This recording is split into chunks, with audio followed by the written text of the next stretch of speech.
Hello everyone, I'm Jake. Welcome to our channel. And the topic for today's video is what is PNP, Provincial Nominee Program Canada.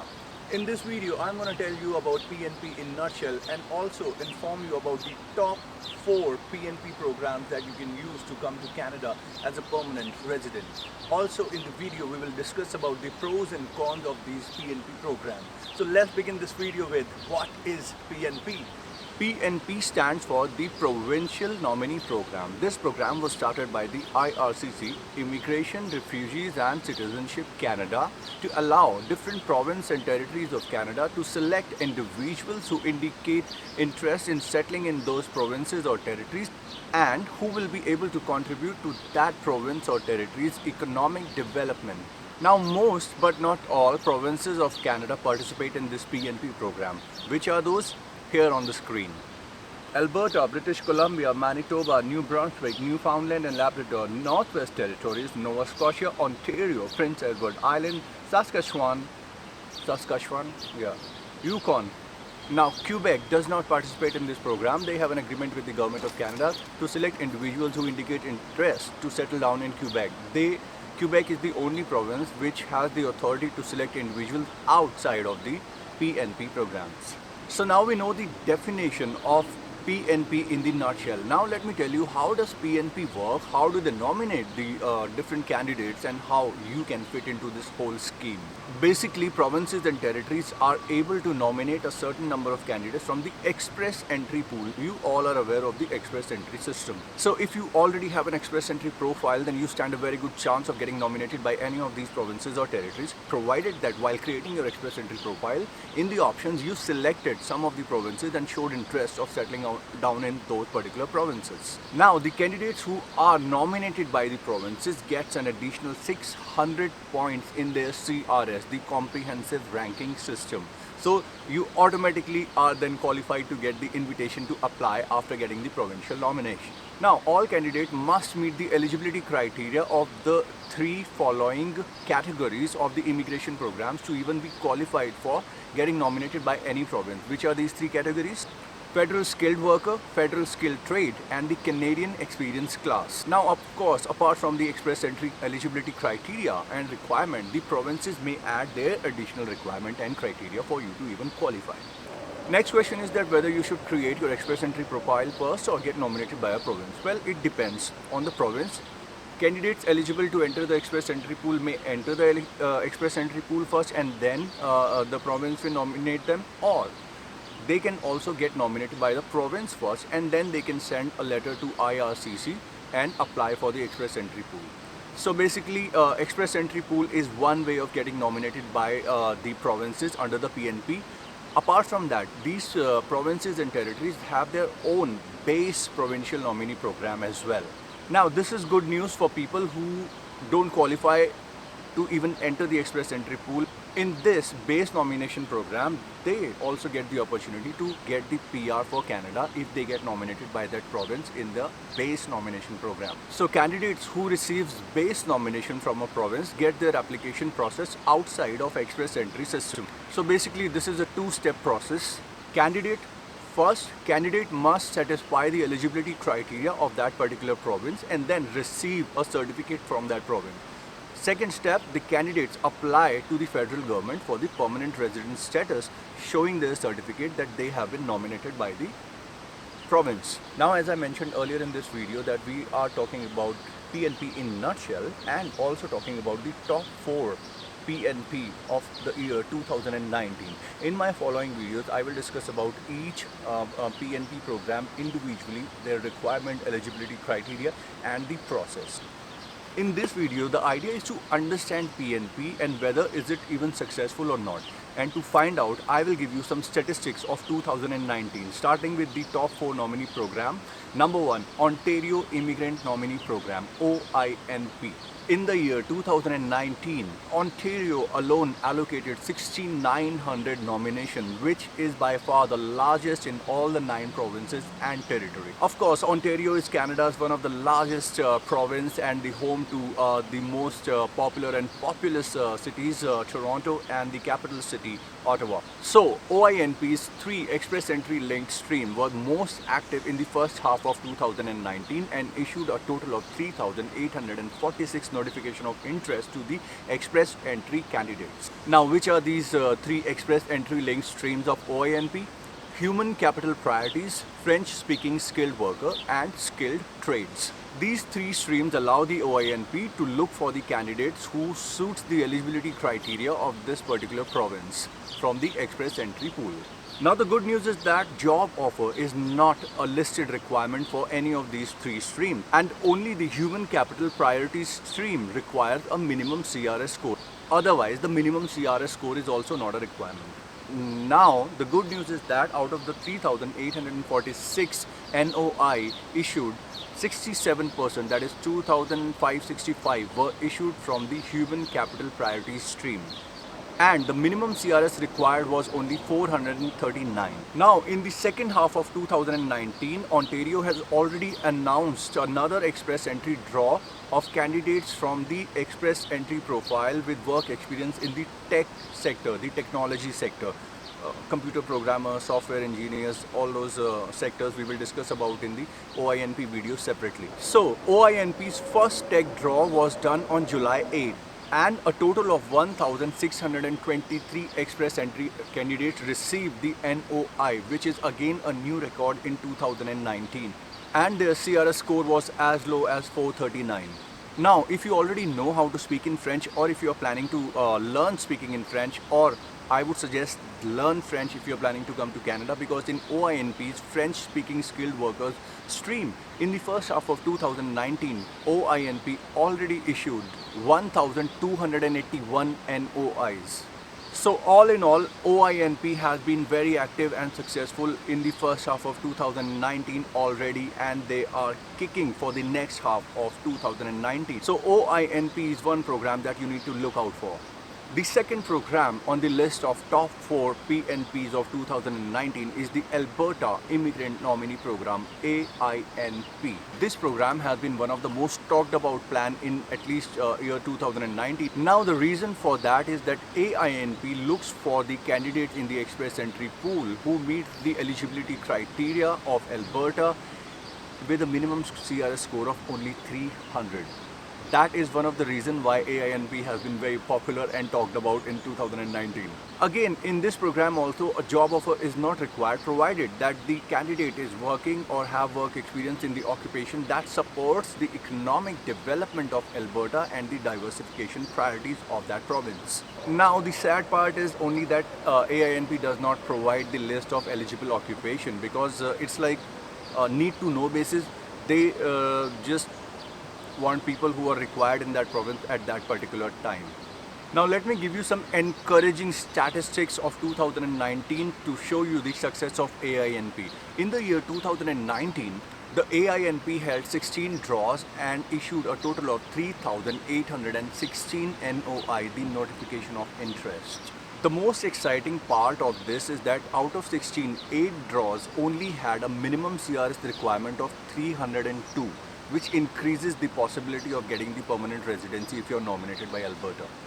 And on top of that, 4 of these draws had only a minimum cutoff of 300 in the CRS, the Comprehensive Ranking System score. So if you meet the eligibility requirement, then Alberta Immigrant Nominee Program is one of the best to look for in the year 2019.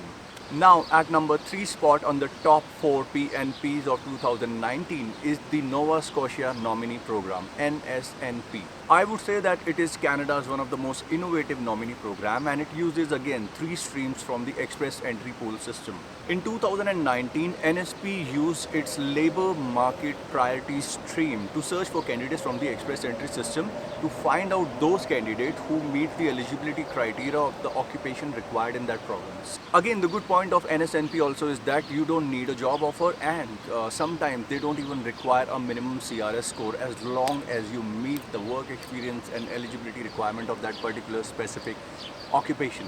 In June 2019, NSNP issued 312 NOIs to candidates who had work experience as early childhood educators and assistant, and of course, it did not require any minimum CRS. Also in January 2019, NSNP issued NOIs to financial auditors and accountant, and the minimum CRS was only 400.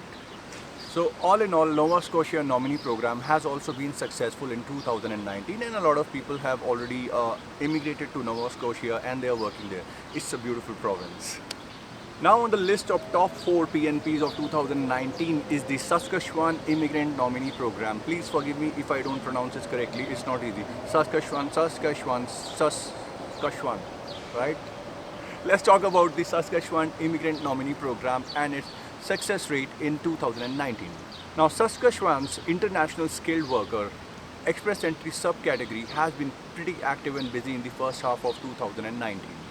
Now, this subcategory works on the basis of expression of interest, which means the express entry profile candidate must express their interest to settle down and work in this province. So, in order to do that, they must create a separate profile and register with the Saskatchewan province. Now, this can get slightly complicated, but this is how it works with the Saskatchewan Immigrant Nominee Program. These profiles which are registered with the province, they are awarded score based on the unique point grids of Saskatchewan system, and then these nominees get the invitation to apply for the province. In order to be eligible, the express entry candidate must have work experience in the occupation listed in demand for that province. In this program also a job offer is not required. Now let me give you some statistical data of 2019 to show the success of Saskatchewan Immigrant Nominee Program. In the year 2019, Saskatchewan Immigrant Nominee Program held 8 draws and issued a total of 1,166 notification of interest to the express entry candidates. In the first half of 2019 itself, the SINP, the Saskatchewan Immigrant Nominee Program, revised their in-demand list of occupation twice and added professions such as computer programmers and interactive media developers among other professions. So all in all, SINP has been pretty active also in issuing. 1,166 is not a small number. Those people actually got the invitation to apply and an opportunity to get the permanent residency for Canada.